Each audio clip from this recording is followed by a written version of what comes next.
Item ಯಾವುದೇ ಇರಲಿ try ಮಾಡಿ Aachi chicken masala. Vidya Malnad Davanagere bye election ಅಖಾಡದಲ್ಲಿ ನಾಮಿನೇಷನ್ ಭರಾಟ. ಯಾಕಂದ್ರೆ ಇವತ್ತು ಕೊನೆ ದಿನ ನಾಮಿನೇಷನ್ ಅನ್ನ ಸಲ್ಲಿಸೋಕೆ. ಮೆರವಣಿಗೆಗೂ ಮುನ್ನವೇ ನಾಮಪತ್ರವನ್ನ ಬಿಜೆಪಿ ಅಭ್ಯರ್ಥಿ ಸಲ್ಲಿಸಿದ್ದಾರೆ. ಇಲ್ಲಿ ಎಸ್ಟಿ ಮೋರ್ಚಾದ ರಾಜ್ಯ ಉಪಾಧ್ಯಕ್ಷರಾಗಿದ್ದರು ಶ್ರೀನಿವಾಸ್ ದಾಸ್ ಕರಿಯಪ್ಪ ಮೆರವಣಿಗೆ ಮಾಡಿ ಶಕ್ತಿ ಪ್ರದರ್ಶನದ ಮೂಲಕ ತಮ್ಮ ಪಕ್ಷದ ಒಂದಷ್ಟು ಪವರ್ಫುಲ್ ಲೀಡರ್ಸ್ಗಳು ಕೂಡ ಜೊತೆಯಲ್ಲಿ ಇರ್ತಾರೆ, ಅನಂತರ ನಾಮಪತ್ರ ಸಲ್ಲಿಸೋದು ಅಂತಿತ್ತು. ಬಟ್ ಕೊನೆ ಕ್ಷಣದಲ್ಲಿ ಸ್ವಲ್ಪ ಬದಲಾಗಿದೆ. ಮೆರವಣಿಗೆಗೂ ಮುನ್ನವೇ ನಾಮಪತ್ರವನ್ನ ಬಿಜೆಪಿ ಅಭ್ಯರ್ಥಿ ಸಲ್ಲಿಸಿದ್ದಾರೆ. ಪತ್ನಿ ಹಾಗೂ ಬಿಜೆಪಿ ಮುಖಂಡರ ಜೊತೆಗೆ ಹೋಗಿ ನಾಮಪತ್ರ ಸಲ್ಲಿಕೆ ಮಾಡಿ ಬಂದಿದ್ದಾರೆ. ನಾಮಪತ್ರ ಸಲ್ಲಿಕೆ ನಂತರ ದುರ್ಗಾಂಬಿಕಾ ದೇವಸ್ಥಾನದಿಂದ ಮೆರವಣಿಗೆ ಇದೆ. ಮೆರವಣಿಗೆಯಲ್ಲಿ ಮಾಜಿ ಸಿಎಂ ಯಡಿಯೂರಪ್ಪ ಸೇರಿದಂತೆ ಹಲವರು ಭಾಗಿಯಾಗ್ತಾರೆ. ಮೆರವಣಿಗೆ ತಡವಾಗುವ ಹಿನ್ನೆಲೆಯಲ್ಲಿ ಮೊದಲೇ ನಾಮಪತ್ರವನ್ನ ಸಲ್ಲಿಕೆ ಮಾಡಿ ಬಂದಿದ್ದಾರೆ ದಾಸ್ ಕರಿಯಪ್ಪ ಅವರು. ಶ್ರೀನಿವಾಸ ದಾಸ ಕರಿಯಪ್ಪ ಅಂತ ಪೂರ್ತಿ ಹೆಸರು. ಇವರು ಆ ಭಾಗದಲ್ಲಿ ಅಂದ್ರೆ ದಾವಣಗೆರೆ ದಕ್ಷಿಣದಲ್ಲಿ ಎಸ್ಟಿ ಮೋರ್ಚಾದ ರಾಜ್ಯ ಉಪಾಧ್ಯಕ್ಷರಾಗಿದ್ದಾರೆ. ಬಿಜೆಪಿಯವರಿಗೆ ಈಗ ಟಿಕೆಟ್ ಅನ್ನ ಕೊಟ್ಟಿದೆ. ಈಗ ಇವರಿಗೆ ಸಪೋರ್ಟ್ ಮಾಡುವ ಹಿನ್ನೆಲೆಯಲ್ಲಿ ಯಡಿಯೂರಪ್ಪ ಅವರು ಸೇರಿದಂತೆ ಇನ್ನು ಹಲವು ಬಿಜೆಪಿಯ ನಾಯಕರುಗಳು ಮತ್ತು ದಾಸ ಕರಿಯಪ್ಪ ಅವರ ಪತ್ನಿ ಕೂಡ ಈಗ ಆಫೀಸಿಗೆ ಹೋಗ್ತಾ ಇರೋದನ್ನ ಗಮನಿಸ್ತಾ ಇದ್ದೀರಿ. ಅಲ್ಲಿ ಹೋಗಿ ಬಿ ಫಾರ್ಮ್ ಜೊತೆಗೆ ನಾಮಿನೇಷನ್ ಅನ್ನ ಸಲ್ಲಿಕೆ ಮಾಡಿ ಬರ್ತಾರೆ. ದಾವಣಗೆರೆ ದಕ್ಷಿಣ ಇದೀಗ ಬೈ ಎಲೆಕ್ಷನ್ ಇಂದ ರಣ ಕಾವನ್ನ ಪಡೆದುಕೊಳ್ತಾ ಇದೆ.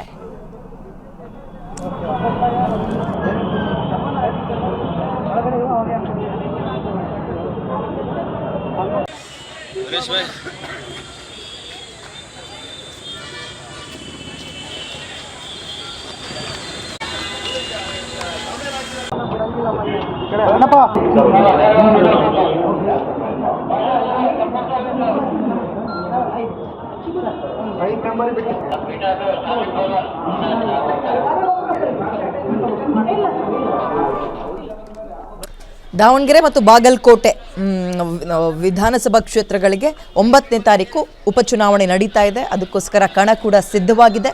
ನಾಮಪತ್ರ ಸಲ್ಲಿಕೆಗೆ ಇವತ್ತು ಕೊನೆ ದಿನ. ಹಾಗಾಗಿ ಬಿಜೆಪಿಯ ಅಭ್ಯರ್ಥಿ ದಾವಣಗೆರೆ ದಕ್ಷಿಣ ಭಾಗದಲ್ಲಿ ಶ್ರೀನಿವಾಸ್ ದಾಸ್ ಕರಿಯಪ್ಪ ತಮ್ಮ ಪತ್ನಿ ಜೊತೆಗೆ ಉಳಿದಂತಹ ಒಂದಷ್ಟು ಜನ ಕಾರ್ಯಕರ್ತರ ಜೊತೆಗೆ ಈಗ ಬಂದು ಬಿ ಫಾರ್ಮ್ ಜೊತೆಗೆ ನಾಮಿನೇಷನ್ ಮಾಡೋದಕ್ಕೆ ರೆಡಿಯಾಗಿ ನಿಂತಿದ್ದಾರೆ. ಬಟ್ ಮುಂಚೆ ಪ್ಲಾನ್ ಇದ್ದಿದ್ದು ಫಸ್ಟು ಒಂದು ಶಕ್ತಿ ಪ್ರದರ್ಶನದ ಮೂಲಕ ಒಂದು ರ್ಯಾಲಿ ಗಿಲಿ ಮಾಡಿ ಅದ್ರ ಜೊತೆಗೆ ಬಂದು ನಾಮಪತ್ರ ಸಲ್ಲಿಸೋದು ಅಂತ. ಬಟ್ ಅದು ಸ್ವಲ್ಪ ತಡ ಆಗೋ ಹಿನ್ನೆಲೆಯಲ್ಲಿ ಮೊದಲೇ ನಾಮಪತ್ರ ಸಲ್ಲಿಕೆ ಮಾಡೋದು ಅಂತ ನಿರ್ಧಾರ ಬಂದಿದ್ದಾರೆ. ಗಮನಿಸ್ತಾ ಇದ್ದೀರಿ. ಮೊದಲೇ ನಾಮಪತ್ರವನ್ನು ದಾಸ್ ಕರಿಯಪ್ಪ ಅವರು ಸಲ್ಲಿಸಿದ್ದಾರೆ. ದಾವಣಗೆರೆ ಬೈ ಎಲೆಕ್ಷನ್ ಅಖಾಡದಲ್ಲಿ ನಾಮಿನೇಷನ್ನ ಭರಾಟೆ ಜೋರಾಗ್ತಾ ಇದೆ. 27 ವರ್ಷದ ಸಮರ್ಥ ಶಾಮನೂರು ಎಲ್ಲಿ ಕಾಂಗ್ರೆಸ್ ಕಡೆಯಿಂದ, ಬಿಜೆಪಿ ಕಡೆಯಿಂದ ದಾಸ ಕರಿಯಪ್ಪ ಅವರು. ಇವರಿಬ್ಬರ ನಡುವೆ ಜುಗಲ್ಬಂದಿ ಅಂತ ಇದ್ದಾರೆ. ಬಟ್ ಇಲ್ಲಿ ತ್ರಿಕೋನ ಸ್ಪರ್ಧೆ ಏರ್ಪಡುವಂತಹ ಸಾಧ್ಯತೆ ಇದೆ. ಕಾರಣ ಕಾಂಗ್ರೆಸ್ನಲ್ಲಿ ಬಂಡಾಯವಾಗಿ ಸಾದಿಕ್ ಪೈಲ್ವಾನ್ ಕೂಡ ಈಗ ಬಂಡೆದ್ದು ನಿಂತಿರುವಂಥದ್ದನ್ನು ನಿನ್ನೆ ಎಲ್ಲ ಗಮನಿಸ್ತಾ ಇದ್ವಿ. ಸೊ ಇವತ್ತಾದರೂ ಅದು ಶಮನ ಆಗುತ್ತಾ ಅಥವಾ ಮೂವರ ನಡುವೆ ಇದು